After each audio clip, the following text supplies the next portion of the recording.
Maternal transmission of a wide spectrum of mutant alleles of mitochondrial DNA, mtDNA, gives rise to metabolic diseases of differing penetrance, presentation, and prognosis to offspring. Only a proportion of these mitochondrial diseases are caused by mtDNA mutations. And when multiple mtDNA haplotypes coexist in cells, called heteroplasmy, the resulting mtDNA composition can cause disease. An estimated 1,000 affected children are born annually in the US. And a prevalence rate of 1 in 5,000 is estimated in the UK. Effective mitigation includes supportive management of diabetes, deafness, and cardiac involvement. However, recent advances give hope that these diseases might be alleviated by one of two distinct paths of germline remediation. Oocytes or zygotes at risk for mitochondrial disease could have replacement unaffected mitochondria, or mtDNA could undergo corrective genome editing. First conceptualized 25 years ago, mitochondrial replacement therapy, MRT, is undergoing preclinical development and early-stage clinical application. In general, MRT involves the transfer of genetic material, pronuclei, maternal spindles, or polar bodies, from at-risk oocytes or zygotes into enucleated donor cells with unaffected mitochondria. Prospective mothers are typically identified as at risk by a family history of mitochondrial disease. The leading edge of this biotechnology, pronuclear transfer, PNT, and maternal spindle transfer, MST, have been the subject of extensive preclinical interrogation over the past decade. Both PNT and MST techniques have demonstrated proof of concept that disease-associated mtDNA can be effectively substituted by an unaffected donor mtDNA haplotype. The more recent polar body transfer, PBT, technique has yet to be explored in comparable detail. Largely devoid of cytoplasm, polar bodies may be particularly suited to limiting the carryover of mutant maternal mtDNA during transfer. Moreover, both first polar body, PB1, and second polar body, PB2, transfer techniques gave rise to normal diploid zygotes, suggesting this is a promising approach. A human infant has already been born as a result of MRT carried out by MST. Moreover, MRT has garnered regulatory approval in several jurisdictions. This outcome is at least in part because mtDNA sequences are unperturbed by MRT, unlike mtDNA editing approaches.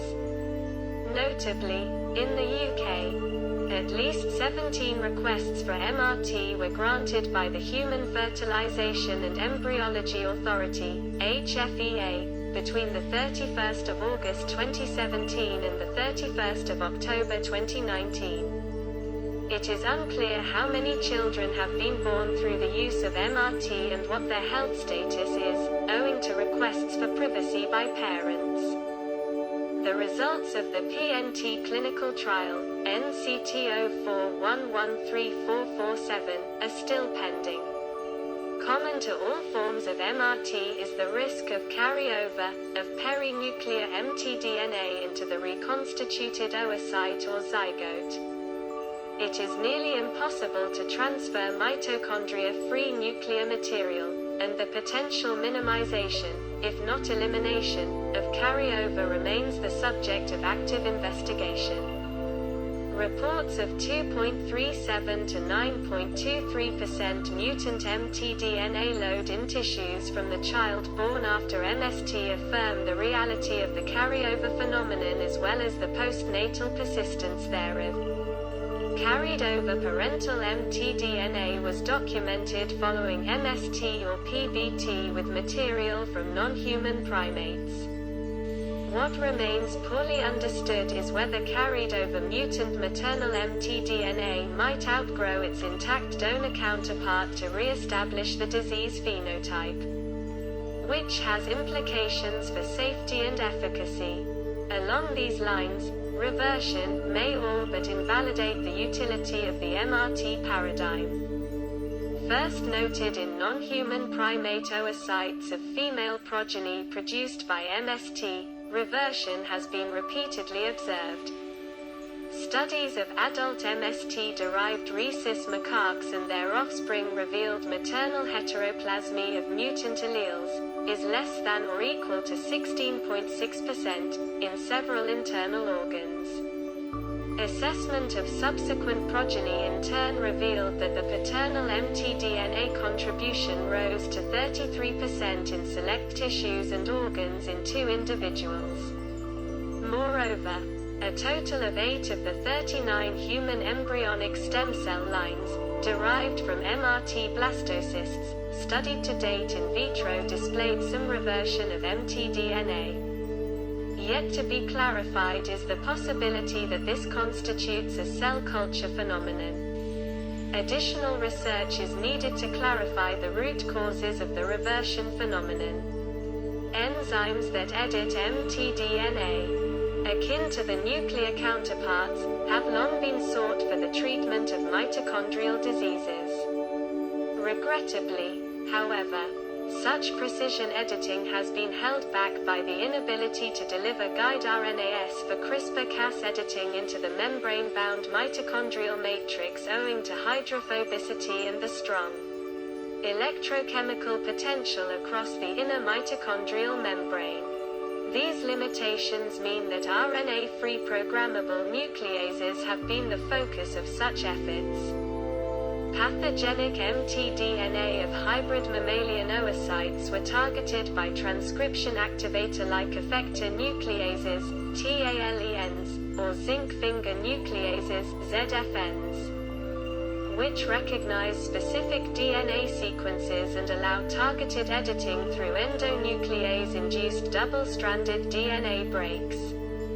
The mtDNA comprised multiple pathogenic alleles of the mitochondrial diseases Leber's hereditary optic neuropathy, LHON, and neuropathy, ataxia, and retinitis pigmentosa, NARP.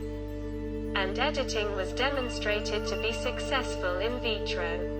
The prospect of P-recision germline editing of mutant mtDNA has recently received a boost by the development of a CRISPR-free mitochondrial DNA base editor. Capitalizing on the distinctive properties of an interbacterial toxin, DDDA, of the deaminase superfamily, a DDDA-derived C-whitosine base fusion editor, DDCBE, which can access mtDNA through the addition of a mitochondria targeting signal, was engineered. DDCBE catalyzes specifically targeted T, A to C, G transition mutations with a high degree of specificity. This base editor does not induce a double-stranded DNA break, which would normally destroy the whole molecule because mtDNA lacks a double-strand break repair mechanism, a feature exploited by the TALEN and ZFN approaches. Off-target activity within mtDNA of human embryonic kidney HEC293 T cells was deemed to be low, 0.03 to 0.13% off-target single nucleotide variants were detected in selected genes, and off-target activity of the nuclear genome was ruled out. Additional research is required to ensure that editing of mtDNA does not give rise to off-target insertions, deletions, and rearrangements, as can occur with CRISPR-Cas. Editing of mtDNA of at-risk oocytes or zygotes could, in time, prevent the transmission of mitochondrial diseases. Realizing the full potential of base editing at the germline level will require the redress of several shortfalls.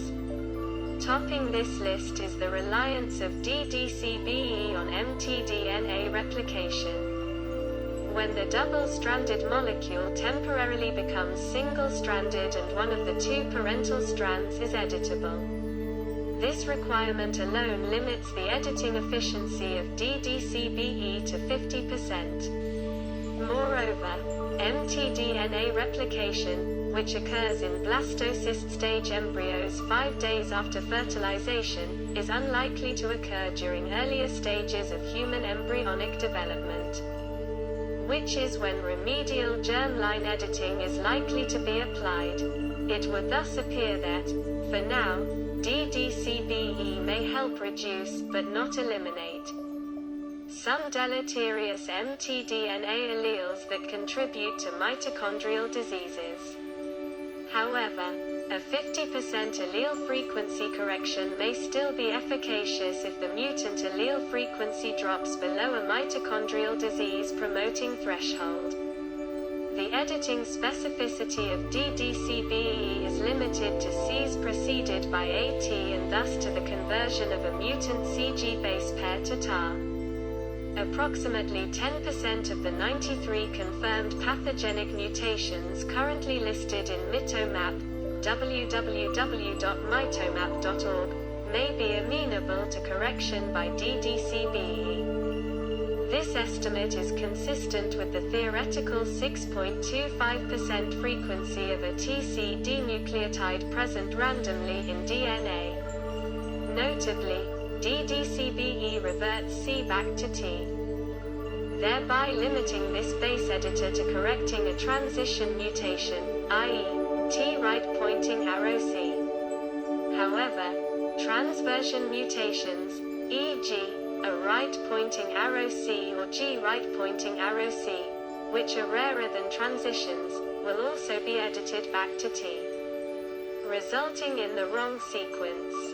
It will thus appear that editing mtDNA of oocytes or zygotes at risk for mitochondrial disease will benefit not only from refinements of the properties of ddCBE but also from further expansion of the editing range by altogether new base editors. Additionally, mitochondrial base editors will likely prove incapable of repairing pathogenic insertions and deletions, such as M.3271 delt or M.5537_5538 inst. Currently, every reasonable preclinical effort should be made to explore the therapeutic potential as well as the safety and efficacy of existing and future base editors of mtDNA. Much could be learned in this context from the accumulated experience in editing the nuclear genome of the human embryo. But progress should be gradual so as to avoid clinical and regulatory setbacks. MRT and mtDNA editing have so far been considered as distinct, autonomous approaches to the germline prevention of mitochondrial diseases. In principle, however, subject to the availability of a palette of mtDNA base editors, consideration could be given to the sequential application of these therapeutic modalities. In one potential scenario, MRT reconstituted oocytes or zygotes could be subjected to mtDNA editing to reduce or eliminate carried over mutant maternal mtDNA. Such a therapeutic paradigm could also undercut the prospect of reversion. This combination therapy could optimize the germline remediation of mitochondrial diseases in the future. Realization of such a vision, however, will require that the editing efficiencies of future mtDNA base editors substantially increase compared with ddCBE. Moreover, Fu2Re-mtDNA base editors must not give rise to off-target insertions, deletions, and rearrangements. Torn between uncertainty and promise. The germline remediation of mitochondrial diseases is in flux. High hopes for the MRT paradigm have given way to a measure of uncertainty over its safety and efficacy. Concerns over the carryover of mutant maternal mtDNA alleles and postnatal reversion continue to haunt the field.